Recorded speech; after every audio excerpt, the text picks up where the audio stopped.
Mesdames, Messieurs, pourquoi le dictateur Denis Sassou Nguesso est à 2 pas de craquer? Oui, le dictateur Denis Sassou Nguesso est à 2 pas de craquer. Je vais vous expliquer ça en 6 contraintes majeures. La première contrainte, c'est son âge. Vous savez, Sassou Nguesso, c'est un vieux, hein? C'est une personne âgée.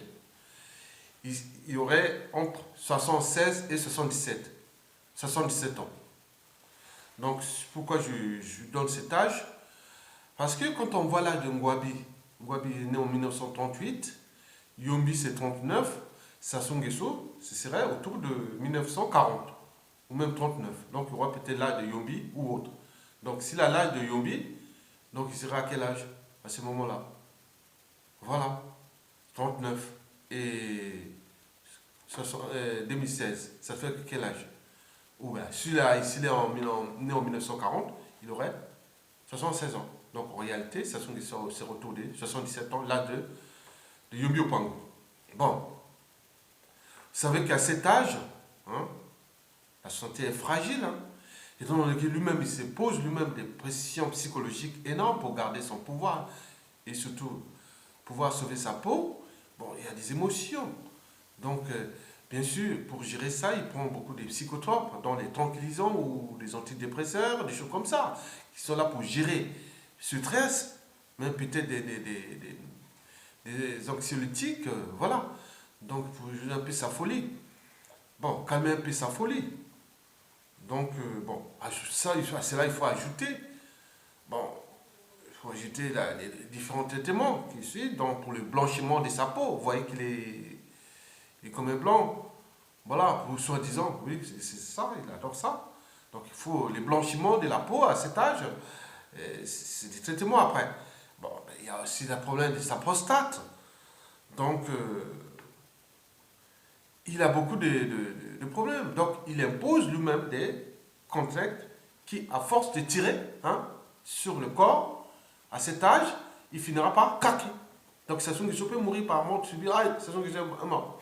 Parce que tant que la pression continue à remonter, il va utiliser la pression physique du peuple pour se libérer. Lui, il va imposer des contraintes physiques à son corps et surtout qui aura des impacts sur sa santé. Mesdames, Messieurs, la deuxième contrainte majeure, elle est sociopolitique.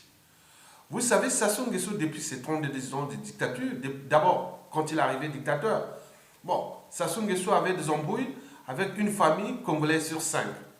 Donc, à l'heure actuelle, il est autour de 4, il a des embrouilles avec 4 familles sur 5 au Congo. Voilà. Donc, c'est énorme. Donc, il faut citer les problèmes d'abord, la tension générale dans le pays. Voilà. Bon, le peuple est en sursis, parce que les gens attendent qu'il Sassou Nguesso parle, qu'il y ait la liesse générale. Mais vous savez que lui, les embrouilles, c'est les histoires d'assassinats politiques, des emprisonnements abusifs, des arrestations arbitraires, des génocides, de crimes de sang ou de goût du sang, ou de toutes ces contraintes qu'il impose, assignation à résidence, les petits garçons brutalisés abusivement dans la rue, bon, donc par ces sbires, et tout ce monde, ça crée des embrouilles énormes à chaque Congolais. Donc aujourd'hui, une famille, et 4 familles congolaises sur 5 a des embrouilles avec Sassou Nguesso. Donc Sassou Nguesso et les Nguesso ont plus d'ennemis à l'échelle nationale. Et ça c'est pas bon pour lui. Donc il dort pas. Il sait bien qu'on l'aime pas. Le Congolais l'aime plus. Partout. Du nord au sud, de l'est à l'ouest. Donc il dort pas. Donc ça a des impacts sur son âge, sur sa santé, autre. Voilà. La troisième contrainte, elle est économique. Bon, bien sûr, Sassou Nguesso réduit au minimum la condition au Congo. Bon, donc, que les gens ont moins la possibilité de réfléchir et de penser. Bon, bien sûr, il y a des conséquences sur les valeurs ajoutées, hein, économiques. Vous savez que au Congo, on ne crée pas de richesses, puisque la condition est réduite au minimum. On est sur une économie de rente pétrolière. Bien sûr, le pétrole, le bois et aussi quelques matières premières comme les mines solides. Mais la plupart de ces matières premières sont exploitées de manière opaque. Tout le monde le sait. Mais ce que tout le monde aussi le sait, c'est que 70% des deniers publics congolais proviennent de l'exploitation du pétrole. Bon, or, on sait qu'il est passé de 100 dollars il y a quelques années, c'est-à-dire 2013 ou 2014, je pense, voilà, à 35 dollars. Et la situation ne va pas s'arranger. Parce qu'il y a d'abord l'économie mondiale est en berne et aussi les gaz de schiste aux États-Unis. Les États-Unis deviennent ils ne dépendent plus de l'étranger en ce qui concerne le pétrole. Bon, il y a l'Iran qui va rentrer aussi dans le marché, et l'Irak, et demain aussi, c'est aussi la Libye. Donc le pétrole bon marché va encore de beaux jours, juste peut-être en 2021. Donc ce qui n'arrange pas l'économie congolaise. Donc comme on n'a pas créé d'autres valeurs ajoutées, d'autres modèles économiques, non mais non, le pays en il n'y a pas de service autre, non. Donc en réalité, chaque Congolais doit 12 000 dollars par tête. Hein? Chaque Congolais doit 12 000 dollars auprès des bailleurs de fonds internationaux, pour rien. Il faut voir la condition humaine, donc il n'y a rien. Donc la dette est énorme, donc le pays est déjà en faillite, presque en faillite. Hein. Il vit parce que, il est, je ne sais pas quelle commune, peut-être qu'il va prendre un peu d'argent dans les paradis fiscaux, là où il a caché son butin, pour payer les gens, les fonctionnaires, les administrations. Mais sinon, où il trouve cet argent? Tout est en train de s'écouler, le pétrole et le cours des matières premières. Mais où est-ce qu'il trouve l'argent? On vit que dans un pays qui vit que d'un seul modèle économique, le pétrole. Où trouve l'argent? Donc, ça, il faut se demander. Donc, le pays est en faillite. Et donc, qu'est-ce qui va se faire? Donc, bien sûr, les libertés fondamentales ne marchent pas. Et surtout, la condition humaine va se dégrader considérablement. C'est-à-dire l'accès à l'eau potable, à l'énergie, aux soins, à la mobilité, au cadre de vie, etc., etc. Donc le Congo pourra être submergé ou rentrer dans les ténèbres avant 2021 si Sassou Nguesso est encore là. Donc il aurait détruit le Congo complètement. Oui. Donc, mais la pression sociale est toujours là. Donc on ne lâche pas. On dit qu'on ne lâche rien. La lutte continue. Un peuple ne se soumet pas majoritairement, collectivement. Non. C'est des individus qui se soumettent. Hein, ceux qui collaborent avec Sassou Nguesso, qui sont certains étaient de l'opposition ou pas. Donc c'est eux qui sont les traîtres. Mais le peuple, non. Le peuple est souverain, il reste là, il va continuer. Donc la pression sociale va continuer à augmenter. Bon, ben écoutez, bon, Sassou Nguesso, il y aura toujours des impacts, comme les dit, sur sa santé. Donc il finira par craquer à un moment donné. Bon, après, il y a la quatrième contrainte, c'est ces mercenaires et ces sbires. Étant donné que la situation économique est déplorable et que les mercenaires, les sociétés de recrutement, déjà les recrutements de ces mercenaires, ils viennent plus nombreux, hein, donc les gens ne veulent plus rentrer là pour aller faire le mercenariat au Congo. Donc ils disent, ah non, non, ça devient dangereux parce qu'au cas où Sassou Nguesso chute à tout instant, on peut nous traiter dans les conditions indignes parce qu'il y a là, voilà. Donc ils savent. Donc bien sûr que nous allons les traiter dans les conditions indignes, puis que Guantanamo. Si Sassou Nguesso tombe, on trouve ces mercenaires, c'est ça. Donc il est à partir de fuir déjà en ce moment. Parce que le peuple est souverain. Et voilà. Bon, donc il faut payer les sociétés de mercenariat. Bon, donc il faut du matériel. Voilà, il faut de la maintenance de ce matériel, c'est-à-dire toutes ces voitures là où les hélicoptères d'Apache ou autres, tout ce qu'ils utilisent pour bombarder la population, tuer la population. Donc ça demande un peu de moyens financiers.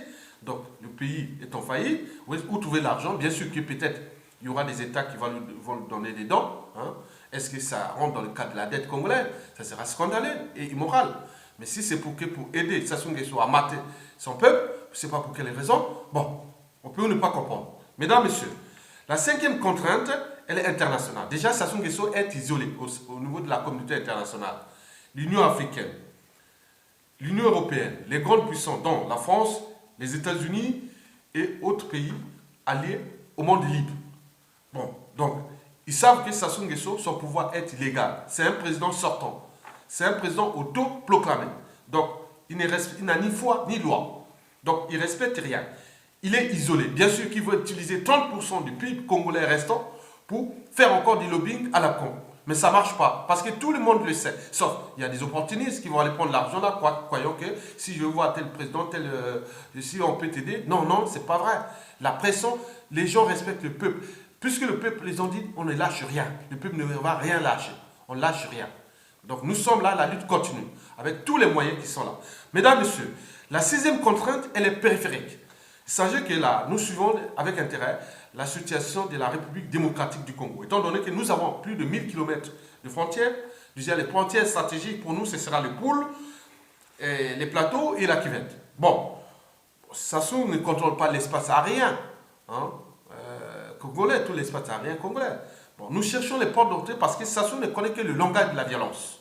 Sassou ne pourra partir là que par la violence. D'abord la pression sociale, au cas au moment où il peut craquer et mourir par problème de santé. Mais s'il ne meurt pas, la solution sera militaire. Donc, nous suivons avec intérêt la situation de notre voisin de la République démocratique du Congo, étant donné que les deux oppositions sont en symbiose. L'opposition congolaise et l'opposition congolaise de Baza et congolaise de Kinshasa. Et aussi, c'est étant donné que Sassou Nguesso a déjà eu des embrouilles avec nos compatriotes de la RDC. Voilà. Nos frères amis, nos frères de sang culturels de la RDC. Il les a humiliés. Il les utilise comme des animaux. Bien sûr, l'opération Batamanko 2014 que nous avons maintenue ici à Paris. Voilà. Donc, on connaît ça. Donc, les deux oppositions sont en symbiose. Il suffit que Sassou Nguesso et la RDC, Kabila tombe, la résistance fait, on construit une base militaire des arrières de guérilla. Bon, je prends un exemple simple. Hein. Pour un pays, ça coûte pas cher. Hein. Ça vaut pas cher, ça. Vous prenez un drone de 1000 euros à 10 000 euros. Il y a des drones de 1000 et 2000 euros. Hein, par exemple, prenons un drone moyen pour porter une charge de 2 kg, 2 à 3 kg de bombe. Bon, donc on peut prendre un drone de 3 à 5 000 euros. Bon, on charge la bombe. Voilà, on s'est mis avec système